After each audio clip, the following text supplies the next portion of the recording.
Então, bom dia aí para todo mundo que já chegou para a nossa reflexão neste sábado. E vamos iniciar, como sempre, uma oração pedindo a Deus que venha em nosso socorro com a graça do seu Espírito, aquele que é a luz que ilumina nossa mente, que aquece o nosso coração, justamente para acolher a palavra de Jesus no Evangelho. Em nome do Pai, do Filho e do Espírito Santo. Amém. Ó Deus, cuja providência jamais falha, nós vos suplicamos humildemente, afastai de nós o que é nocivo e concedei-nos tudo o que for útil, por nosso Senhor Jesus Cristo, vosso Filho, na unidade do Espírito Santo. Amém. Então, nós continuamos a leitura do Evangelho, hoje terminando o capítulo 12 do Evangelho de São Marcos, os últimos versículos deste capítulo, do versículo 38 ao 44. E podemos dividir, sem separar, evidentemente, em dois blocos estes versículos, do 38 ao 44.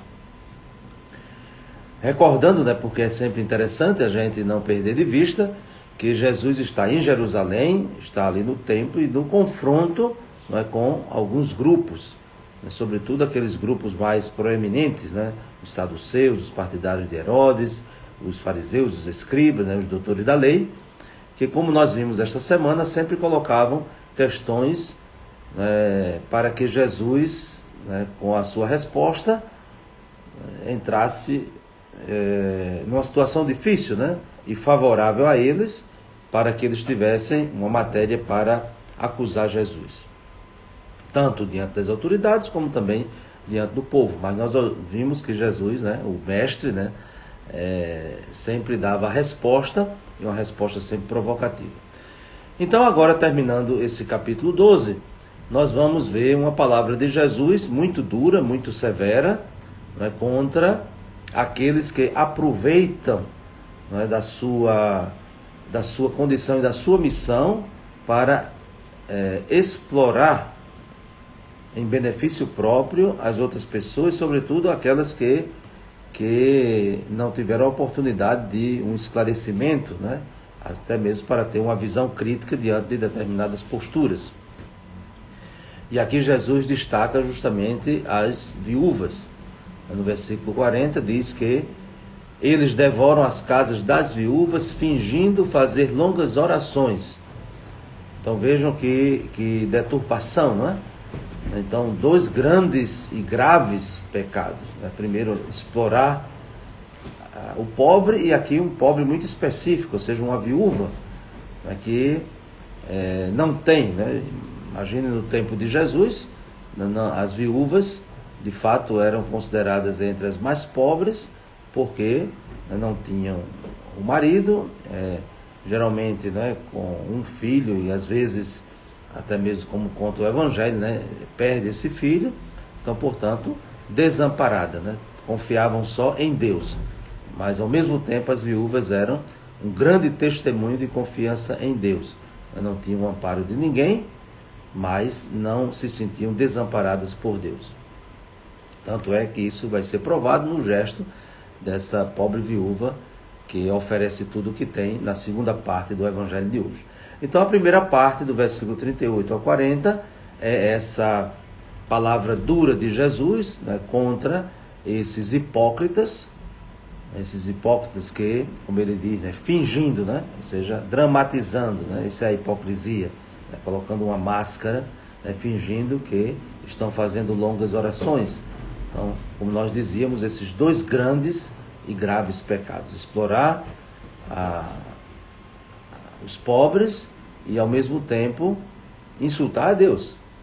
Vejam que aqui nós temos, lembram que antes de ontem se falava, né, o doutor da lei perguntava o mandamento, e Jesus dizia justamente amar a Deus e amar o próximo. Então aqui nós temos uma contradição, né? Uma contradição muito, muito evidente. A falta de amor ao próximo, e vejam que de um doutor da lei, né, imagina aquele que conhecia a lei, né, que devia amar o próximo. Então ele não ama porque ele explora, ele devora.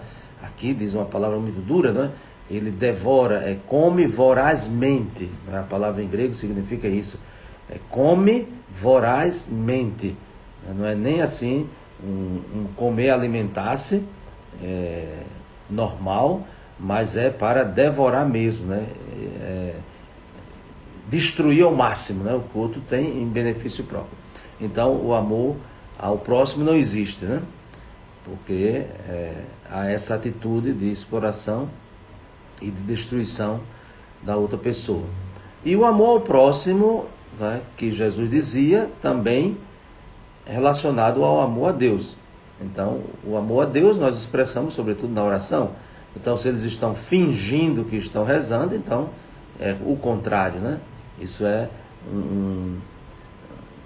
uma expressão de falsidade e logo não é de amor. Então vejam que a crítica de Jesus, quase sintetizando toda aquela discussão, vai de um modo muito concreto, como não se ama o próximo e como não se ama a Deus. Então essa é a primeira parte do Evangelho. A segunda parte do Evangelho é como se fosse uma espécie de aprofundamento, né? Então Jesus pega um personagem citado genericamente no versículo 40, né, a casa das viúvas, e agora coloca a viúva, né, destaca uma viúva na casa de Deus, né? Vejam que os mestres da lei, né, os fariseus, né, os escribas, aos quais Jesus dirige essa crítica, eles vão para a casa da viúva para explorá-las, né? E agora essa viúva vai para a casa de Deus para oferecer tudo o que tem. Ou seja, são atitudes assim muito emblemáticas, né? Aqueles que vão para a casa da viúva explorar e a viúva que vai da sua casa para a casa de Deus demonstrar generosidade, né? Que era aquilo que eles deveriam fazer, né? Deveriam ir para a casa das viúvas para mostrar generosidade, anunciar a palavra de Deus, ajudar, sobretudo naquele sofrimento, e socorrê-las, né? Tanto que São Tiago vai dizer que a verdadeira religião é justamente socorrer os mais necessitados, os órfãos, as viúvas. Então vejam a contradição, né, que Jesus evidencia, né, nessa primeira parte do Evangelho de hoje. E aí vem para a segunda parte, do versículo 41 a 44, quando aí encontramos Jesus sentado no templo diante do cofre das esmolas. E Jesus observava ali a multidão que depositava suas moedas no cofre. Só recordando um pouco, né? Havia no templo de Jerusalém, aqui se diz a sala do tesouro, né? Ou seja, o ambiente, o recinto onde se faziam as ofertas. Então, nesse recinto, havia 13 urnas. E essas urnas, né, que eram chamadas as guardas, né, do dinheiro, né, seria onde se depositava o dinheiro, essas 13 urnas, elas eram dispostas ali naquele recinto. Elas tinham um formato de trombeta, né, aquela trombeta, né, então isso é muito significativo, né, não era simplesmente uma caixa, não era simplesmente um cofre, mas no formato de trombeta. O que é a trombeta? A trombeta é um instrumento para chamar a atenção. Né? No Antigo Testamento, né, se chama a trombeta como que era o chifre, né? Era justamente para chamar a atenção para os jubileus, chamar a atenção para as grandes festas e assim por diante. Mas sempre relacionado a Deus, né? Então tocava, né, para fazer essa convocação. Só que ali no templo, ela estava servindo, né, essas urnas estavam servindo como essa forma de trombeta para chamar atenção para as pessoas que doavam, né, e chamavam a atenção justamente e sobretudo pela quantidade que faziam. Então, essas 13 urnas, essas 13 trombetas, né, eram dispostas ali naquele recinto. E em cada trombeta tinha uma espécie de uma placa, uma taja, né? Uma placa que indicava o destino da oferta. Né? Então, assim, fazendo uma comparação, né? Muitas vezes nas nossas igrejas não tem, né? Sobretudo em igrejas mais antigas, tem a caixa das almas, a caixa de Santo Antônio, do pão de Santo Antônio, a caixa de São Francisco, não sei o que, né? A gente encontra, né? Então é só para fazer essa comparação para a gente entender que lá no templo, né, havia, né, nessas trombetas, nessas caixas, nesses cofres também a destinação das ofertas. E havia uma que era para ofertas em geral, né? Geralmente as coisas pequenas, né? Então colocava ali. E ali o pessoal do templo, né, pegava aquele dinheiro, né, genérico, vamos assim dizer, para os sacrifícios, né, para os holocaustos. Então nós diríamos que seria a caixa que ia diretamente para Deus, no sentido que os sacrifícios e as ofertas, né? Então, isso é interessante a gente saber, né, porque aquilo que Jesus vai dizer é justamente a partir da observação que ele faz, né, porque o Evangelho diz que Jesus estava sentado e observava a multidão que depositava as suas moedas no cofre. E é interessante que era assim, chegava as moedas, né? Então não tem papel, né? Não tem cédula, né? Então é moeda de cobre, então tem um certo peso. Também o próprio cofre, a própria urna, também era feita, né, de um material que quando as moedas batiam, e como ela tinha um formato, né, meio cilíndrico, então as moedas vinham rodando, né?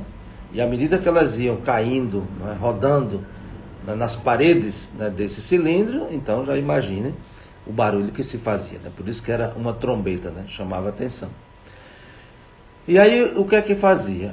As pessoas chegavam, né, com o seu pacote de moeda, né, a sua oferta, entregava ao sacerdote que estava diante daquela urna. O sacerdote anunciava, né, quanto, né, estava recebendo, né, dizia, né, em alto e bom som. Então nós temos duas trombetas aí, o próprio sacerdote e a caixa. E depois de fazer o anúncio, né, então vamos dizer, nós estamos agora recebendo aqui, né, 10 mil, né? E aí as pessoas que estavam circulando, né, ficavam sempre ali observando, como Jesus estava observando, e ele despejava aquela quantidade, e como dissemos já, fazia todo aquele movimento, aquele barulho, então chamava a atenção, né? Então, quanto maior fosse a quantidade das moedas, mais essa trombeta soava, né? E muito mais se chamava a atenção para a pessoa que estava doando, né, fazendo aquela oferta, né? Então já imaginem como era esse espetáculo, né? O espetáculo que o próprio Jesus, no Evangelho vai dizer, já receberam a sua recompensa, né? Por quê? Porque todo mundo via e dizia, eita, que grande oferta. Mas o interessante, e aí é o centro do Evangelho, dessa parte, é que Jesus observa que aquela pobre viúva deposita 2 pequenas moedas. Primeiro, ela não deve ter ostentado essas moedas, né? Como os outros. Os outros chegavam com os sacos. Mas ela com 2 moedas, então aquilo estava dentro da mão. E certamente não dava nem para ver. Só uma pessoa muito atenta é que poderia perceber, porque barulho não iria fazer. Não tem uma quantidade suficiente para fazer um barulho, né? Aquilo ali caiu, nem se percebia. E muito menos um sacerdote, né? Porque era naquela caixa genérica, muito menos o sacerdote agora ia fazer o anúncio de 2 coisas. É interessante que Jesus assume o papel do sacerdócio, ou seja, assume o papel daquele líder que deveria fazer. É por isso que Jesus é também essa trombeta, né, para anunciar esta boa notícia da generosidade. Não é da ostentação, não é da vaidade, mas é da generosidade. Às vezes a gente também se inibe, né, de transmitir isso, né, de anunciar isso, a generosidade, não é para a vaidade das pessoas, mas é para testemunhar, contagiar também com o bem. Hoje nós estamos aí nesse tempo tão terrível, né, dessa pandemia, mas as notícias que nós ouvimos é somente a quantidade de quantos morreram, a quantidade de quantos estão contaminados, quando na verdade nós sabemos que tem um grande número, e certamente que não se pode nem calcular, de pessoas que já foram curadas, de pessoas que estão melhorando, de pessoas que estão empenhadas também, né, no cuidado, no trabalho, né? Poderia pelo menos ter a mesma medida, né, para nos dar também esse, não é uma ilusão, mas a realidade de que não estamos simplesmente esperando a morte chegar e que não estamos abandonados. Então Jesus se torna a trombeta para anunciar aquele gesto de generosidade. E chama os discípulos, né? Vejam que Jesus chama os discípulos e diz, em verdade vos digo, esta pobre viúva deu mais do que todos os outros que ofereceram grandes esmolas. Por quê? Porque ela deu da generosidade. E até Jesus diz assim, ela deu não do que estava sobrando, né? Não daquilo que ia fazer barulho, mas daquilo que de fato era o seu coração. Então vejam que lição nós temos. Nós devemos ler também esse trecho do Evangelho, né? É sempre interessante a gente nunca ficar só com o texto do Evangelho, mas ver um pouco daquilo que nós temos antes, um pouco daquilo que tem depois, né? O que a liturgia nos oferece é isso, né? Essa leitura continuada. Por isso que precisa ter perseverança, né? Às vezes as pessoas dizem, eu vou ler o Evangelho uma vez na semana. Não. Leia todo dia, reflita todo dia, porque é algo dinâmico, né? Que quanto mais alargar, mais a gente vai compreender. Então, se a gente pega o capítulo 13, né, que deve ser lido nesse conjunto, diz que no capítulo 13 do Evangelho de Marcos, ao sair do templo, disse-lhe um dos seus discípulos, mestre, vê que pedras e que construções. Disse-lhe Jesus, vês estas grandes construções, não ficará pedra sobre pedra que não seja demolida. Então vejam, enquanto Jesus olha nas pessoas, olha o gesto das pessoas, até os discípulos estão preocupados com as pedras, né? Com as ofertas votivas, a beleza do templo. E aí Jesus disse, tudo isso vai passar, tudo isso vai ser destruído. E o que foi que ficou? Ficou o gesto da mulher. Veja que coisa tão interessante, né? Ou seja, você lê o Evangelho e você não sabe, né? Quem são as outras pessoas, né, que fizeram grandes doações. Não tem, não encontra, mas a referência à mulher e ao seu gesto está presente há 2000 anos.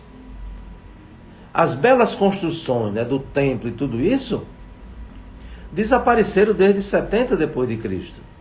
Mas o gesto da mulher permaneceu no Evangelho e até hoje nós podemos ver esse gesto. Mas se você for em Jerusalém hoje, você não vê nada, a não ser uma parede, um muro. Mas você vê todos os dias que encontra essa palavra do Evangelho, o gesto da mulher ficou gravado, ficou presente, ficou registrado, e isso ninguém pode destruir, Porque quem anuncia é Jesus. O céu e a terra passarão, mas as minhas palavras não passarão. Então, essa é a nossa certeza. Então, agradeçamos ao Senhor, né, que nos ensina tanto com esse gesto, né? Esse gesto, que esse canto tão bonito, né, que os mais antigos cantaram tanto. Nada se pode ofertar? Claro que pode, né? Não podemos dizer isso, que nunca podemos ofertar nada, porque é justamente das mãos mais pobres, essas se abrem muito mais para tudo ofertar. Então, aprendamos essa lição, a generosidade. O que vai ser ouvido, o que vai permanecer a ser proclamado é a generosidade, não a vaidade. Então, desejo a todos um bom dia. Lembrando que amanhã, né, domingo, nós não temos a reflexão a parte da manhã, só durante a missa. Né? Temos a missa da Santíssima Trindade, transmitida da nossa Catedral do Limoeiro do Norte, às 7 horas da noite. Então, que desça sobre vós a bênção de Deus Todo-Poderoso, Pai, Filho e Espírito Santo. Amém. Um grande abraço, muito obrigado por esta semana, né, que sempre nos encontramos a cada manhã para esta reflexão, para acolher a generosidade de Deus, né?